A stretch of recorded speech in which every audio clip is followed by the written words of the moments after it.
I think I'll let the music speak for itself.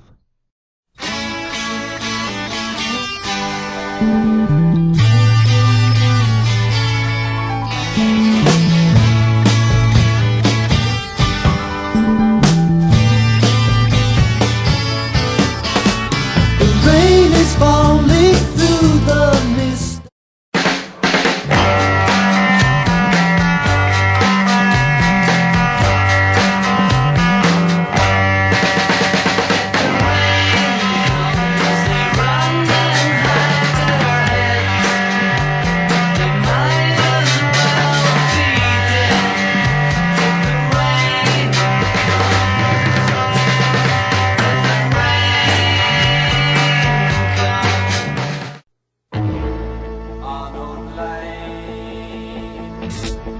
Had a strange hobby, collecting clothes, moonshine, washing line. They suit him fine. Do I have to offer any more proof to you how much classic rock defined an entire generation's worth of music? Anyway, I made this video primarily to not only address the classic rock community, but also to protest against the gradual movement of music from authentic to manufactured. Back in the 1960s and 1970s, people wished to create music for a cause, such as the Vietnam War, but others wanted to create music for fun and to entertain. That is why their music still resonates within our culture. They respected their idols, of course, but they wanted to create music for the sole purpose of giving the people a chance to have fun and get away from life. Artists such as the Beatles and Pink Floyd developed intricate new ways to record in a studio. These recording processes are still in use today. Ken Townsend's invention of ADT, which is basically a delay of any sound to make it sound like double tracking, is used today in a modified form, and some bands left a legacy in classic rock that is still very visible in the music community. But here's the rub. No one cares for these people anymore. No one cares for the feedback guitar style of Jimi Hendrix, or the dulcet tones of Jim Morrison. No one even thinks one whit about Jimmy Page's guitar playing, or Syd Barrett's songwriting, or John Entwistle's bass playing. I will tell you why. Because the fangirls and the fanboys believe that all that sucks compared to the Jonas Brothers, Hannah Montana, rap, hip-hop, and alternative styles. Bear in mind, I am not attacking the fans of these music genres. They can do what they please. What I am attacking, however, are the ignorant fangirls and fanboys who will stand for these crappy bands no matter how long you talk to them about The Who, Queen, or Cream. They won't understand about the legacy of Shea Stadium and Candlestick Park. They will never know what happened at the Fillmore East. They won't hear any music from Budokan Stadium.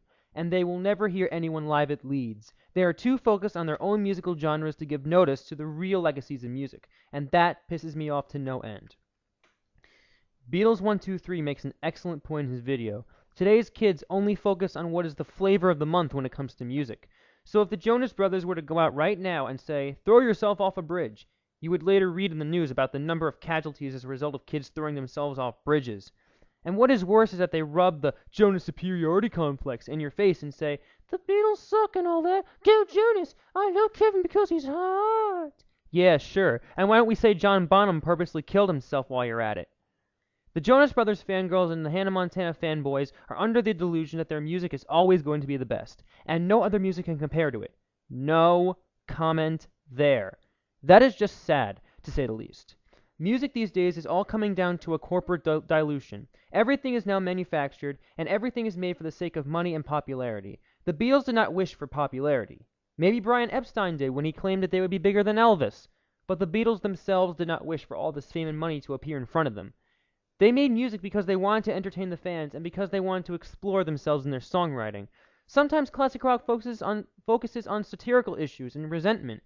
The Kinks focused on the problems of the music industry in their album Lola vs. Power Man and the Money Go Round. If one band had the guts to stand up to the music industry and lampoon it in an LP, then these people must be great listening. The Jonas Brothers, as I said before, ruined the Les Paul Gibson entirely. What they are doing to the Les Paul is nothing short of sodomizing it. Led Zeppelin used their '59 Les Paul Gibson, and here we have Led Zeppelin 4, Physical Graffiti, Led Zeppelin 2, and Houses of the Holy. Compare that to the Jonas Brothers, why don't you?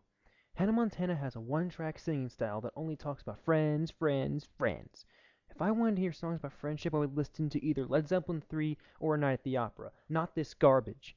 Hannah Montana sings all the same, songwrites all the same, and does this all the goddamn same! The reason the Beatles became popular was because they sounded different almost every album. Listen to one song from Rubber Soul and one song from Revolver and tell me that they sound the same. I dare you. Pink Floyd sounded different almost every album too. Black Sabbath, known for their heavy metal style as heard on Black Sabbath, Paranoid, and Master of Reality, has the ability to sound as peaceful as anything on Laguna Sunrise and Changes. Why? Because they have talent. Hannah Montana and the Jonas Brothers are just spoon-feeding the music into the people's minds. In classic rock, the artists slam the music into your minds, and that is more exciting by any standard. The key word here is manufacturing. The music has no effort placed into it whatsoever. It is either made in a month or made in 3 years, and the music sounds bad when you hear it anyway. But here's another thing that is really annoying me. I read my comments to my videos almost every day to see if I can improve my videos. I usually come across 3 comments a day that read along the lines of, "The Beatles suck." But one day, when I was getting my fair share of abuse, I was reading one of the comments, and it said, "Your hippie music is shit." Hippie music? Hippie music. The guy said hippie music. Oh my god. Does this sound like hippie music to you?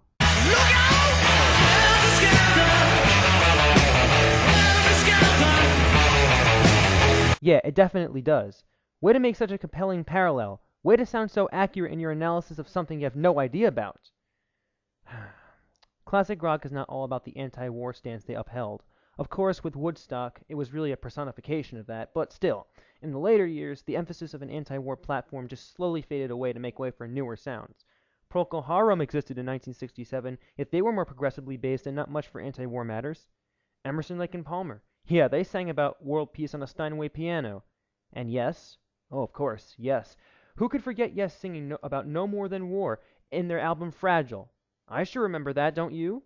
People who have no idea about the classic rock genre simply use it as a vessel to incessantly criticize. The reason that we classic rock folk are criticizing you, Jonas Brothers, and modern music fanboys and fangirls, is because we know your music sucks, as it pales in comparison to what we listen to. I have heard the Jonas Brothers cover of Hello Goodbye. Trust me, I was willing to puncture my eardrums. Hannah Montana I also heard through forcible action by my campers when I was a camp counselor. The songs are terrible. I'd just as soon listen to rap than these crap fests of songs. And again, it goes back to the premise of manufacturing music for the good of money. Do you know what happened to the classic rock bands when their managers or agents craved money? I will tell you, the band stopped functioning. Why? Because the band was in it for the entertainment. And here's a real-life example. Badfinger, a band from Swansea, Wales, was composed of Pete Ham, Joey Molland, Tom Evans, and Mike Gibbons. They were considered to be the Beatles' true successor, as they sounded like them. Pete Ham was responsible for Badfinger's many hits, including No Matter What and Baby Blue. George Harrison worked with them for Day After Day, but Harrison was sidetracked by his own matters to pay attention to Badfinger. Eventually, the manager of the band, Stan Polly, decided to sell them out to Warner Brothers Records from Apple Records. And Polly, being the ass that he is, never revealed to Warner the location of an escrow account. Therefore, Badfinger was caught in the middle of a bunch of lawsuits and record management problems that had took its toll on the band. Joey Molland left for a short period of time, but returned. Pete Ham could not take the pain of dealing with everything. He committed suicide in 1975, and the band would be fractured forever. This is what happens when people become power-hungry. Only today there is no suicide and there is no rebellion, because the corporate executives at Disney are laughing their asses off that the Jonas Brothers and Hannah Montana are making money for them. The Disney musicians are tools of the industrial music complex. But what about rap and hip-hop, one may ask?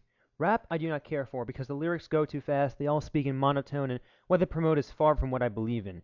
Hip-hop is simply the unnatural offspring of rap, whose principles are the same. But I will not criticize rap and hip-hop. What I will criticize are the fangirls and fanboys who simply place too much emphasis on their own preferences and their own opinions.